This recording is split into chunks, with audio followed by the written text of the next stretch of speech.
Welcome to Commit and Push, the podcast about how great software really gets built. I'm Damien Filiatrault, your host and the founder of Scalable Path. Each episode, I talk with founders, developers, and leaders about the decisions, trade-offs, and hard lessons behind successful digital products. Let's get into it. Today, I'm speaking with Josh Clark and Veronika Kindred. You guys both work at the design agency Big Medium, and you're co-authoring a book called Sentient Design as a father-daughter team. Welcome to the podcast. Thanks so much, Damien. Great to be here. Thank you so much. So what's it like working on this book, across generations as family members? Yeah, well, for one, as a parent, and probably as any parent could imagine, I am surprised and delighted that Veronika has agreed to working and spending so much time. So thank you, Veronika.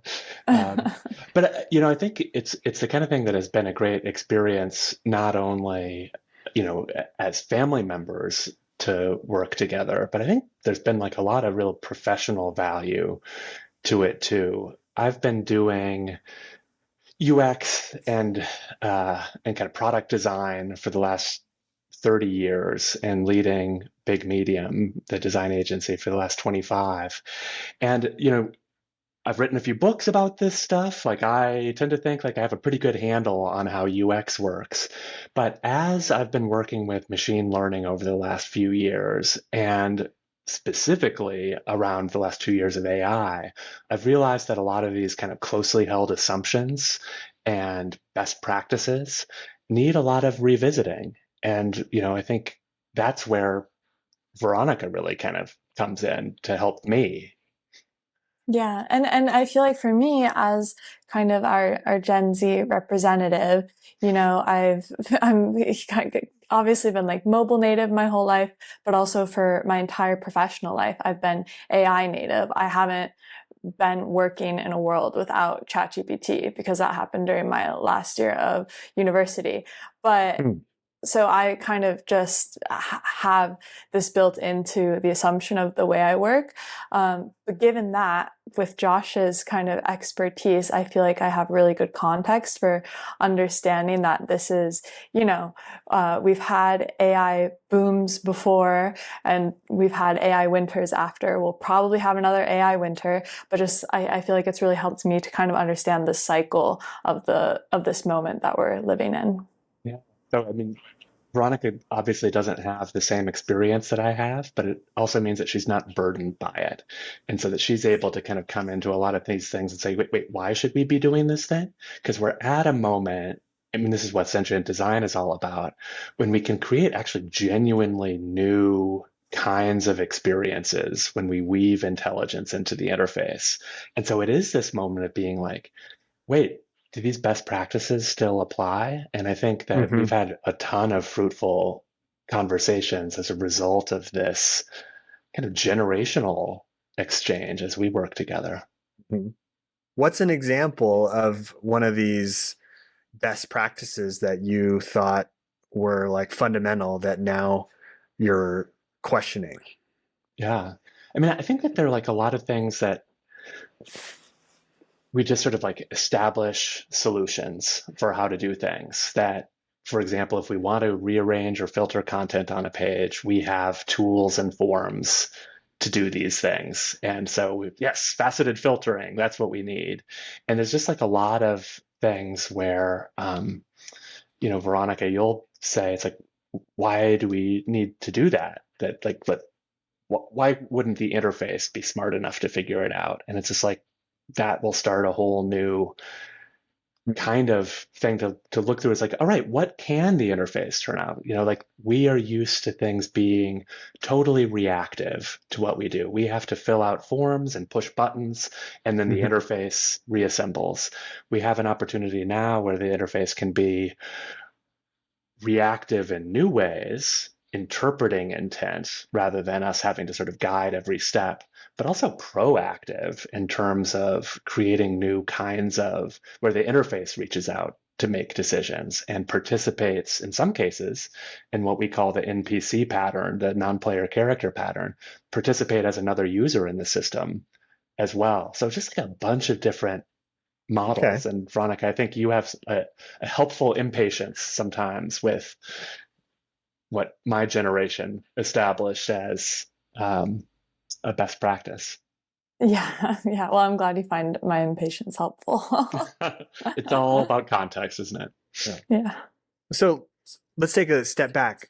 Sentient design, that's a pretty provocative title choice. Why did you choose that title, and how are you defining sentient design? Yeah.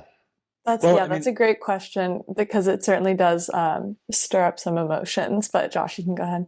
no, I think, it sounds like a pretty big deal. And in some ways it is. But when we say sentient, we're not talking about, the singularity here. We're not talking about machines It's not achieving conscious. consciousness. Yeah. Yeah, that's right. Exactly. And so Okay. when we say sentient, we really mean interfaces that are seemingly aware of context and intent in ways that allow them to be radically adaptive. And so these are AI mediated experiences where the system itself takes some of the agency that we as designers have taken to make decisions in the moment.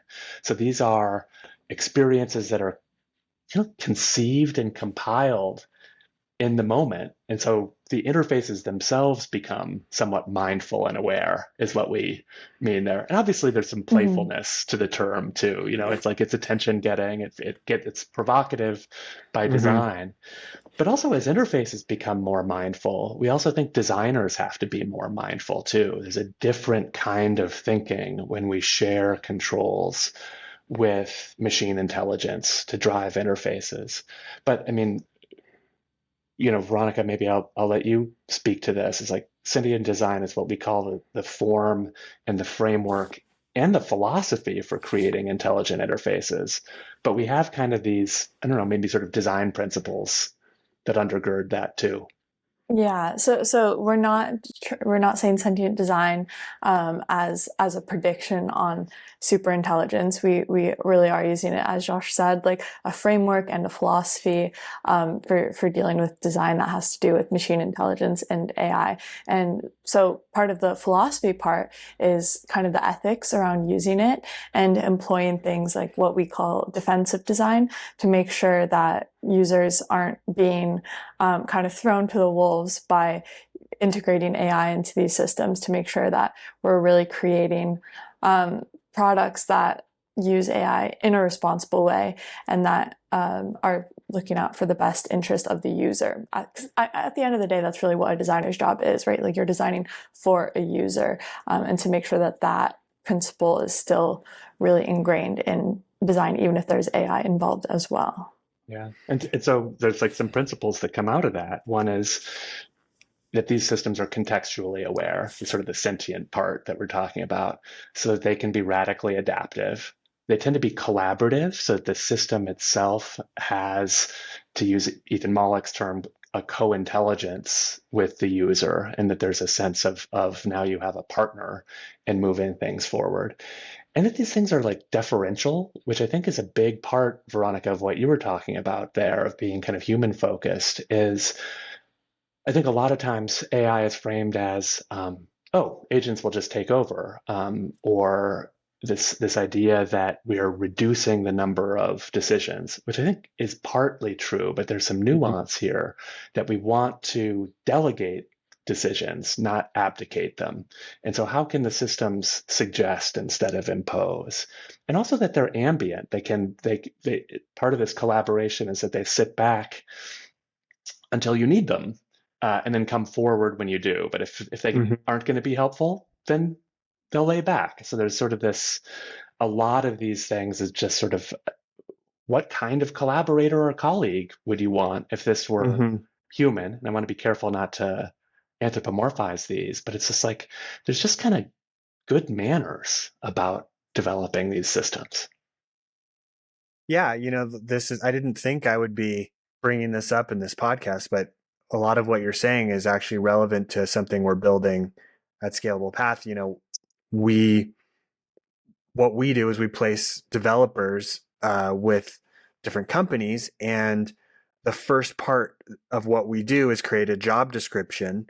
And that's actually kind of a tedious complex thing to do. And we're building this assistant that helps you walk through this, and does sort of, you want to strike the right balance of like, okay, I think I can write this for you, but on this one, I actually need to ask for your input to do something, to get information in order to write this section. And I want to let you do this, but not get in your way. So a lot of this is ringing true for me. Yeah, I love that. We call that a kind of a productive humility that we build into these systems. It's, this is one of these things that, unlike any other technology that we've had in the past, it's unpredictable and can make mistakes. And so how do we build into this, instead of a firm confidence of, oh, I have the answer, this expectation on both the system and the user's part that it might not be the answer. And so to your point, it's like, how do you have the system navigate that and also kind of give the signals to the user that's like, oh, wait a second, the system needs help here. My judgment is required. Yeah. I mean, right. Oh, go ahead. Sorry, I was just going to say it really becomes about meeting that productive humility with productive skepticism, or encouraging that in the user. So how can you build a product that will use AI and maybe it connects to an LLM, but you're still not suggesting that your product can answer everything? Like how can you build in those layers that really make it clear what you intend for the user to try to accomplish? Yeah, and maybe the result of what your software is doing might be good or it might not be, and give the user a chance to say, actually, that's not what I wanted. And that's super important with these things that can hallucinate. So, when the example that I'm bringing up is I think a more common UI pattern. I'm still just looking at a form, and then there's this assistant that's helping me through, and I can maybe revert or ask for it to help on this field or revert it. But I think some of the stuff you guys are talking about is more radical, like actually changing fundamentally the UI. Can you talk more about that? Like, and I don't know if this is related to what you mean by treating AI as a design material, but I imagine that, and I'm excited to get into it. But how much can sentient design? How much can it control in a user interface? Yeah, I mean, it's a great example. I mean, if you sort of think, it's a great question. I mean, if you just think of chat, which is, I think, the most common interface that we sort of think about, with this huge amount of kind of gravity that's not just in this moment, but of the last 75 years, that intelligent systems are systems that talk. So we have a really strong association with chat. And you're right, we think chat is important and useful, but there are many other kinds of ways that intelligence can drive the interface. But let's start with chat, which is it is itself radically adaptive, like any conversation, because what's new with this generation of chat is I can ask anything and the system can field that response and give me an answer, and then I can take a whole left turn. And you get the idea. Like any conversation, it can go in a direction that nobody could have anticipated, nobody could have designed for. And so there's the question that we pose here, and the sort of the design frameworks that we've created around this are, what happens if you can bring that to any kind of interface? So just to give an example, and I'll even, for folks here who are actually watching, we can maybe share a video. But what I'm doing here is looking at like a video game 3D environment, and what we're seeing is sort of like a first-person view of a robot walking through a 3D environment. This was actually generated by a model called Genie 2, which is a world model, so-called, created by Google's DeepMind team, where basically you can create these 3D controllable environments. So like video game worlds, give it a prompt and an image, and off it goes. And that generation alone is really interesting. Just looking at this video that we're watching here, is, impressive. But even more interesting is that it's not a static world with fixed paths like we understand most video games to be. The world actually changes and adapts 100% based on what you do inside it. So I'm going to go to like another view of this. We're looking at 3 different views of a motorboat going through kind of a river world. And it's different views that are happening here. They all started with the same seed. They all start with the same view in the same place. But the stuff that's on the left or on the right or what's behind you doesn't exist until you actually turn into it. So this world is being created on the fly, out of the blue, based specifically on what happened. So these 3 different views that we're seeing are actually completely forked into their own multiverses of their own experiences that neither of them are the same. So the world delivers what you need in that moment, this radically adaptive interface that's generated on the fly in response to your actions. So that's pretty trippy, right? Because all of a sudden, what we've got is rules that work, physics, the way that you steer the boat are fixed. But in terms of where you can go with those rules, it's totally open. So if we think about, I don't know, let's go from the ridiculous to the sublime here, that we look at, for example, the Salesforce generative canvas. And I don't know, Veronika, if you want to sort of talk about this, we're looking at a dashboard. Yeah, we should intro this because this is new to me. Yeah, so this is the Salesforce generative canvas, which was an experiment that Salesforce created. But basically, it's a dashboard that will pull together components from a design system kind of in demand to what the interface thinks that you need in that moment. So here it's pulling data from somebody's calendar, and it can see, okay, you have a meeting coming up with Acme Corporation. So I'm going to pull up the meeting goals, the stakeholders, recent conversations. So it's basically just pulling everything that it thinks you need for an upcoming meeting, but it's assembling these on the fly. So it's taking those ideas that Josh was talking about in the more creative space where, if you're in a video game, a world can generate kind of as you move around and kind of applying it to your work dashboard.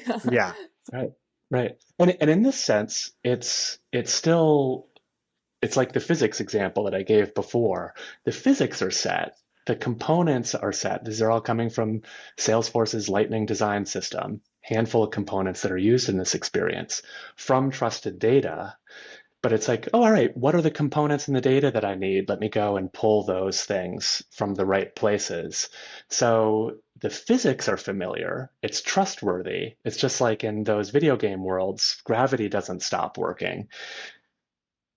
But the experience is unique every time. And I think one thing that's really interesting for when you think about things like enterprise software, often just like so complex, so much heavy information architecture that you have to climb through to get to what you want.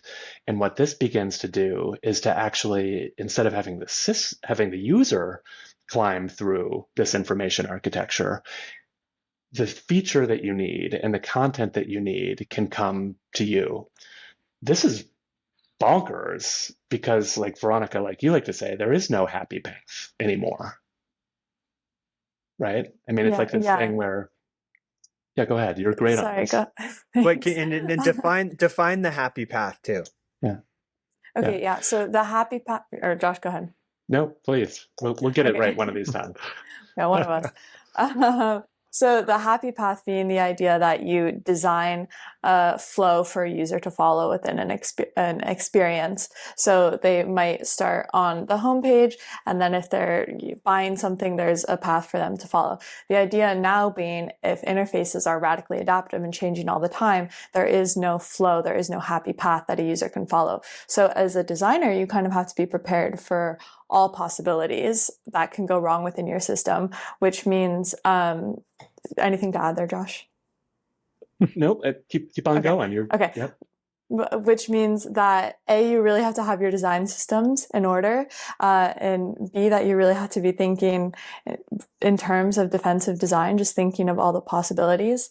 And something else that earlier you asked, because these experiences get so radical, how do you kind of measure, how do you kind of, in the end, make them measured experiences?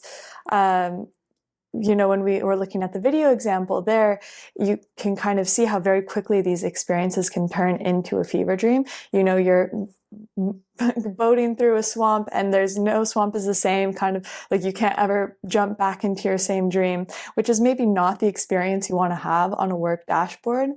But in that example, you can see how it's not that the whole experience is being mediated by AI, but that there's just one layer that's happening, and that layer is talking to a lot of other much more grounded, more deterministic layers, like a design system, like the data that's already in your interface, which the AI is not actually going to touch, right? Like the AI is not actually going to change that content, but the radically adaptive part is the presentation of the content. So that can be as radically adaptive or as grounded, really, as you'd like. So a quick pause here. I wanted to tell you a bit about why I started my software staffing company, Scalable Path.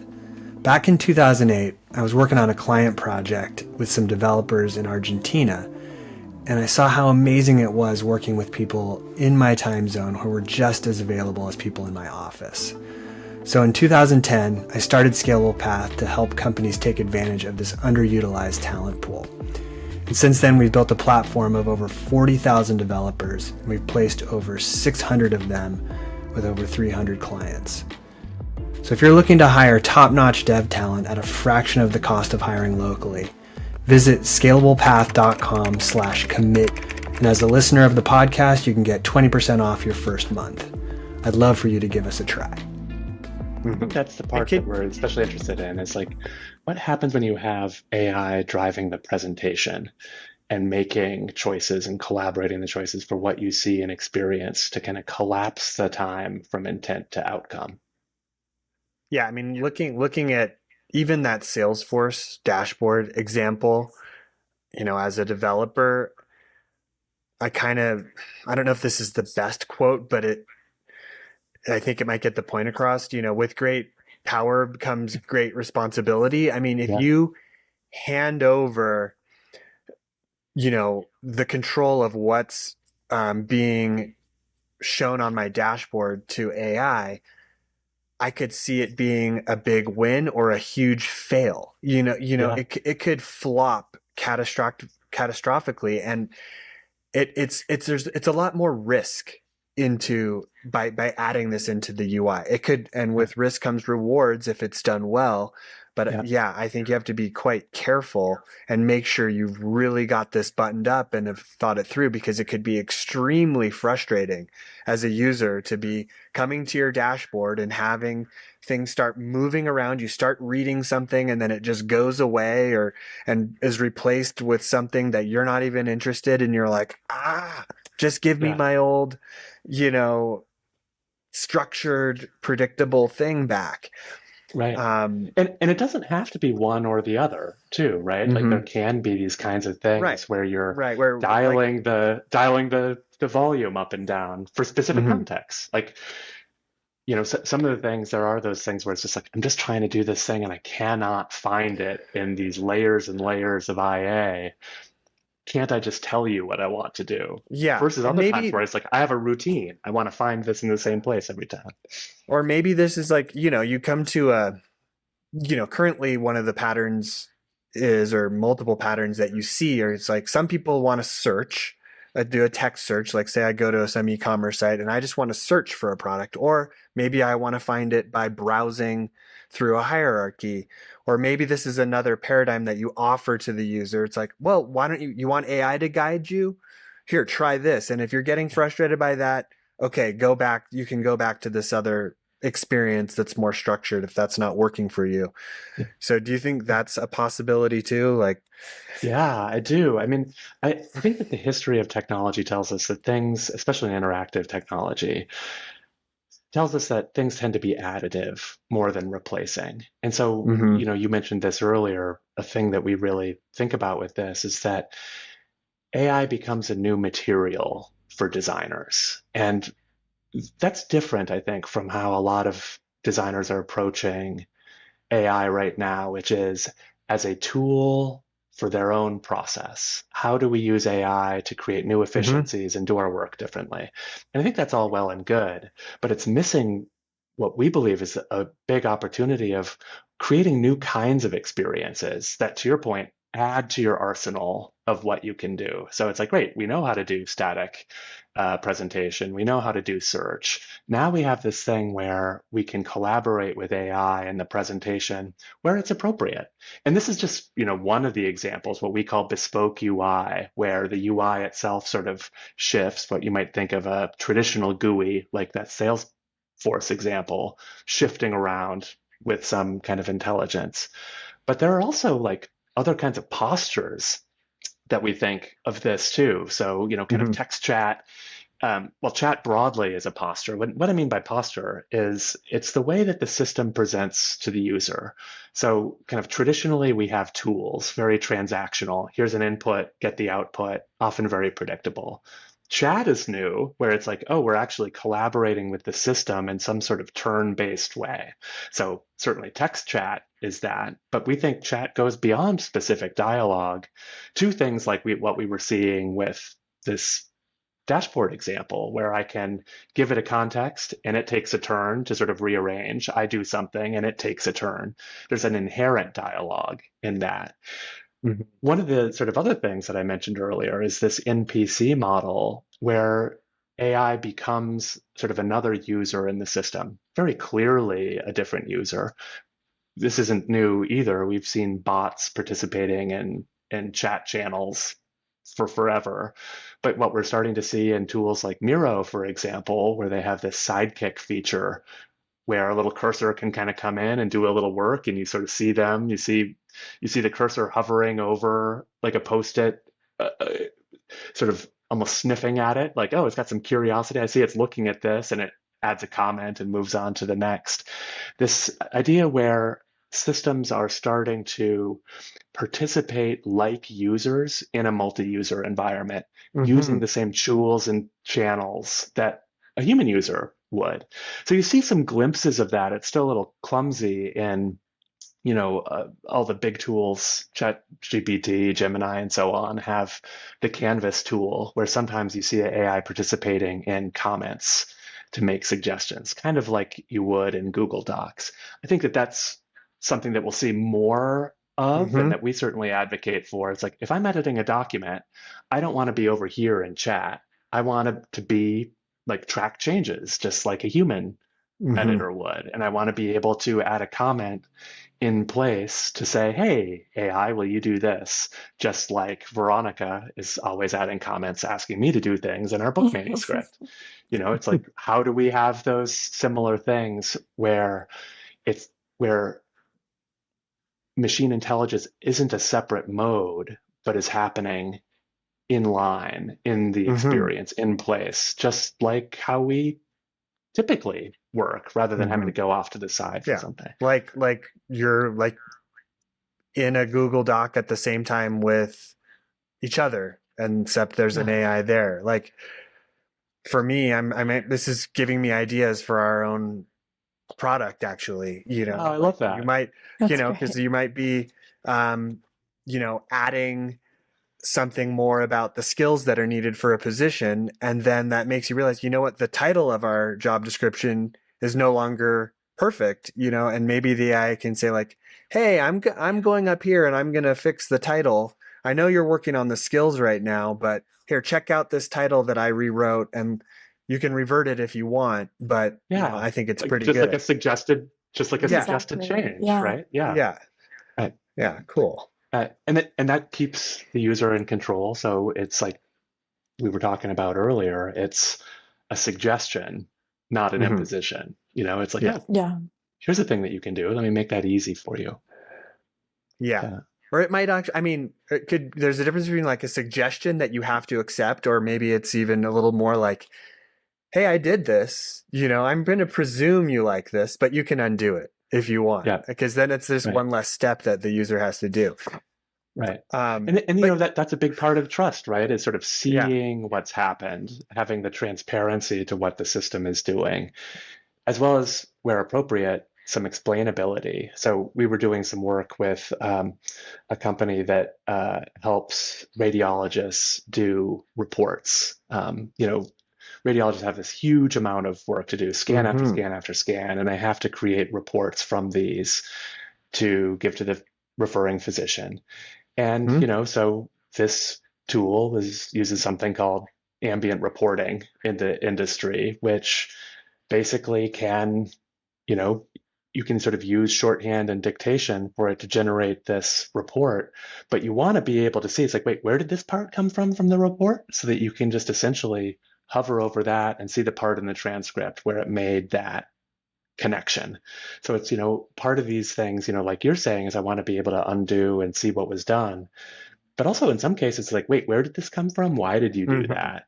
So that then, for example, if there's a problem with the source, can it adjust that or clarify it? Yeah. As you may know, I run a vetted talent platform called Scalable Path, and I'm offering a 20% discount to listeners of the podcast. So if you're interested in scaling your dev team faster and smarter, visit scalablepath.com/commit. One thing you've brought up a couple times that I don't know that you defined, or if you did, I apologize, but defensive design, or what is that? Yeah. Veronika, you want to jump on that one?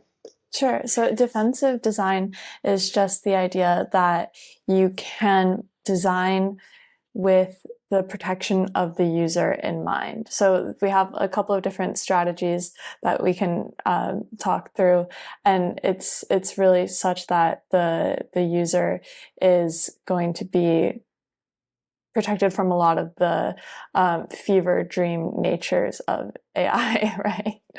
Yeah. I mean, it's like you were talking about with the fact that there is no happy path, that things are not a single path, but just can go in any direction, like those boats in that kind of video game that we were sort of showing before, which means that the happy path is about designing for success. And really what I've learned and what Veronika and I have learned together working with machine intelligence is that you're not designing for success, you're designing for failure.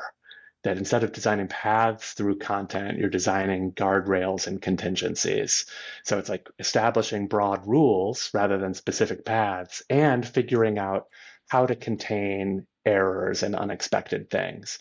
And it's not just AI. Is that what defensive is referring to getting you away from those failure modes? And does it apply only to this new AI world that we're talking about, or was this a concept that was already there in design?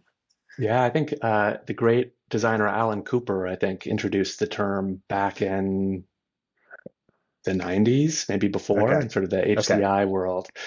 So it's not an uncommon thing of just being like, let's be failure minded. Let's understand that not everything will go according to plan. But it becomes much more important now. Right. And I would just add, it's not only about containing failures when they happen, but also, it's not only about containing the possibility of failures, but also helping a user or someone get back on the right track once something has happened, and kind of trying to minimize those failures. It goes really hand in hand with what Josh was saying earlier about a lot of the stuff being additive rather than replacing, as well as that principle of being deferential. Basically, when the AI fails, it should still, the product should still work without it.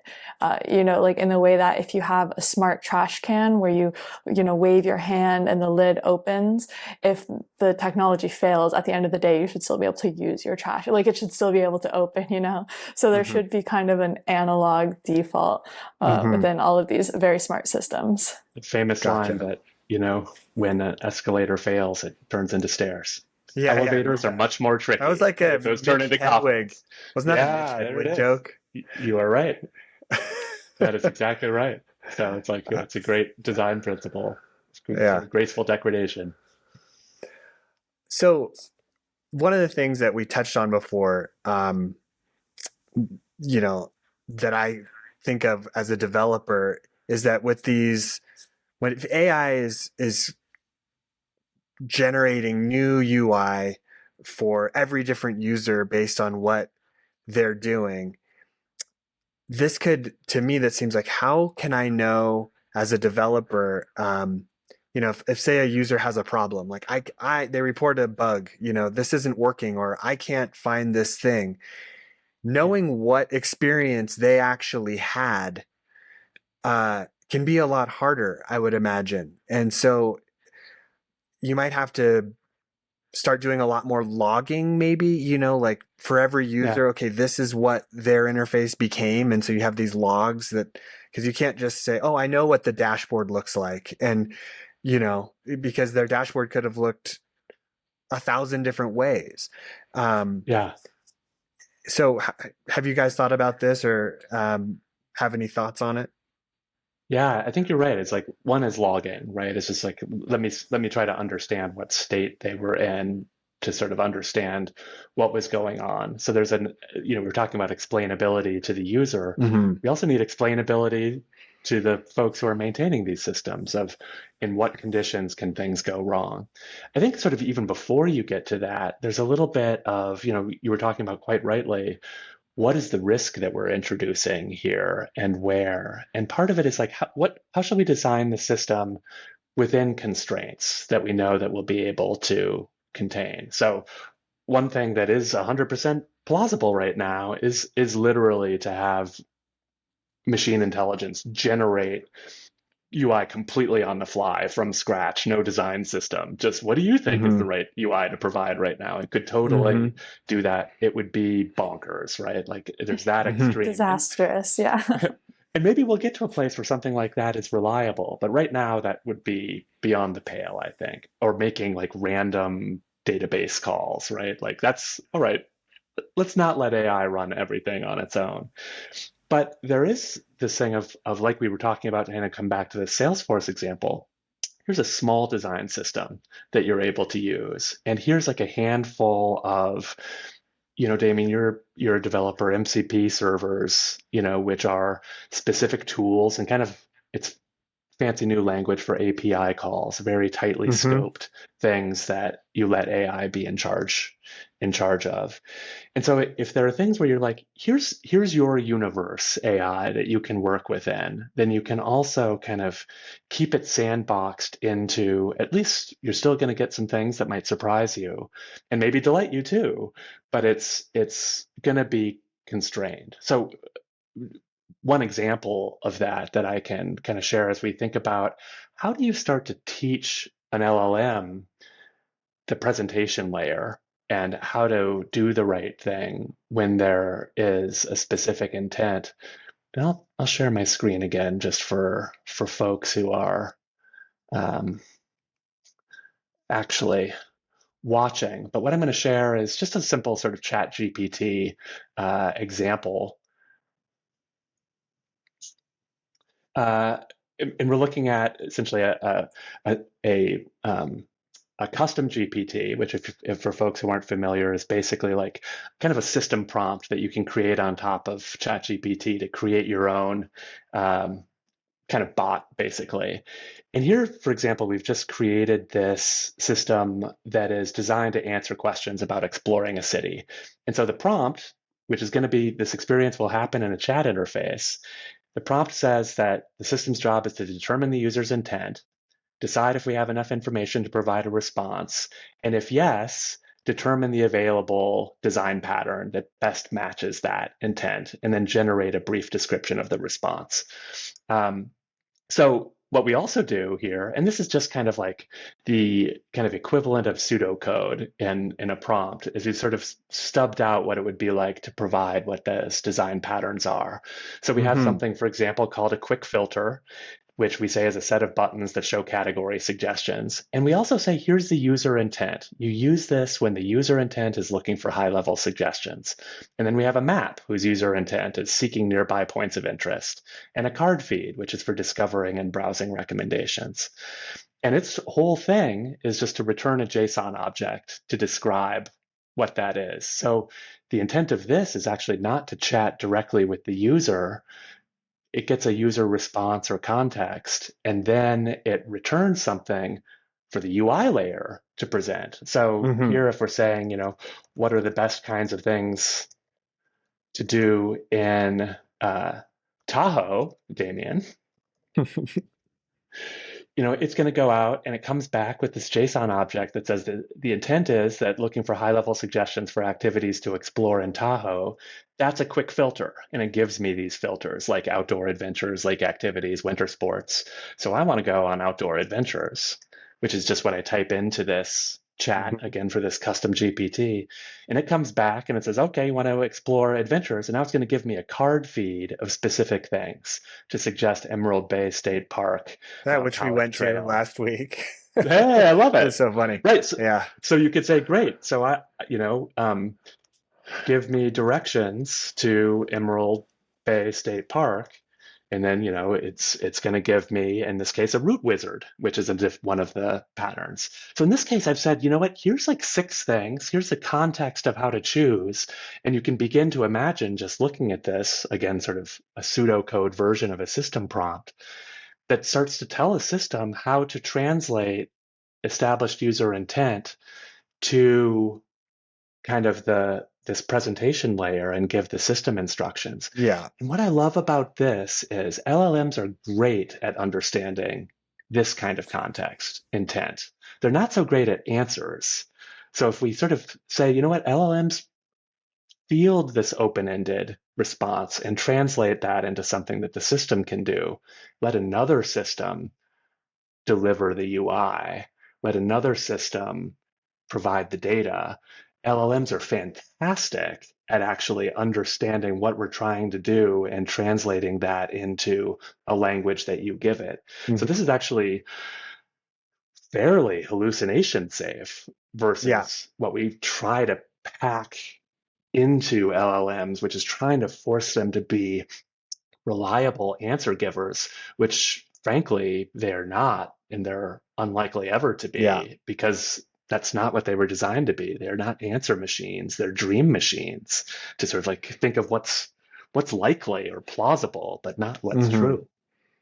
Yeah, this is great. This adds a nice structure. And this, what you just showed and talked about, I think is a super useful thing for designers and developers to think about to gives them something concrete and structured and safe to build dynamic interfaces, or radically adaptive interfaces. It would, as you guys say. So that's really cool stuff. And this is the kind of thing it's like you can imagine, oh, wait a second, I see how this would work with that dashboard example or a chat that's no longer responding in text, but is giving me the UI element that I need. But you could also imagine it being like, is this something that little NPC user account can help with? Does this know how to do something? And then the system can queue from stage left, this AI user persona to come into the scene. So it's this thing where it becomes an intelligent, context-aware, dare I say, sentient presence to mediate the experience. So it's not necessarily creating it from scratch. It is mediating this experience. And that's what we're talking about, is just like a design material, this way to weave intelligence into the interface without necessarily turning everything upside down. Yeah. Very cool. So if people, whether you're a designer or a developer and you want to start playing around with this or working with these ideas on a project, what does someone have to know? What do you recommend they do? Yeah. Veronika. Great question. We would be remiss if we didn't mention we are writing a book called Sentient Design. And we will be talking a lot more about all of these ideas in that book, which is available from Rosenfeld Media. It should be coming out later this year. We also have our newsletter called A Little Big Medium, which people can sign up on our website, bigmedium.com. We don't write too much. We promise we won't spam you. It's kind of a once every 2 month-ish kind of newsletter. If that, but we're trying. Yeah, we are trying. But it's quality content because we don't do it that often. Cool. Yeah, that's right. And we do a fair amount of workshops and of course design engagements, which is our bread and butter. But also, I think part of this in terms of how do you get started as an individual practitioner, which is something we certainly talk about in our book and workshops, but is also just get literate with it, play with it. I think one of the things that is constantly surprising is not only what these things are good at, but what they're bad at, or what you didn't expect for them to do at all in the first place. And that is a moving target from week to week. So I think one of the things that we do is we just try a lot of stuff, anything or everything, and kind of when I first started working with this generation of AI, sort of the GPT stuff, my point of view on this was to be very reserved about it. This is likely to make errors. I can't trust it. So I will use it for stuff that I'm very confident about. And I've actually flipped my point of view on that, which is that I'm still going to have that same skepticism going into it, but I will try it with anything and learn, because as much as I'm surprised by what it can't do, R's and strawberry and so forth, I'm also like really surprised at what it can do, or that I get a different take. It's like, oh, it wasn't good at what I expected, but it's really good at this thing that I didn't expect. So I think part of this is just use it all the time to develop an intuition for it, and just to try examples like what we showed with this city tour too, of just like, what if AI was co-delivering this design and you gave it some context? What decision would it make on your behalf as a designer? Yeah. It's definitely, this conversation has definitely got my mind churning, and I'm going to apply some of it to this part of our product that we're applying AI to. So it's been super useful for me. I wish you guys the best of luck in this writing this book. I hope I'll keep my eye out for it. And I really appreciate you guys coming on the podcast. Thanks so much, Damien. It's been a lot of fun. Well, that's a wrap on this episode of Commit and Push. If you found it valuable, subscribe on Apple Podcasts, Spotify, or YouTube. And if you're building a team, check out scalablepath.com to find top developers. Until next time, keep building, keep pushing.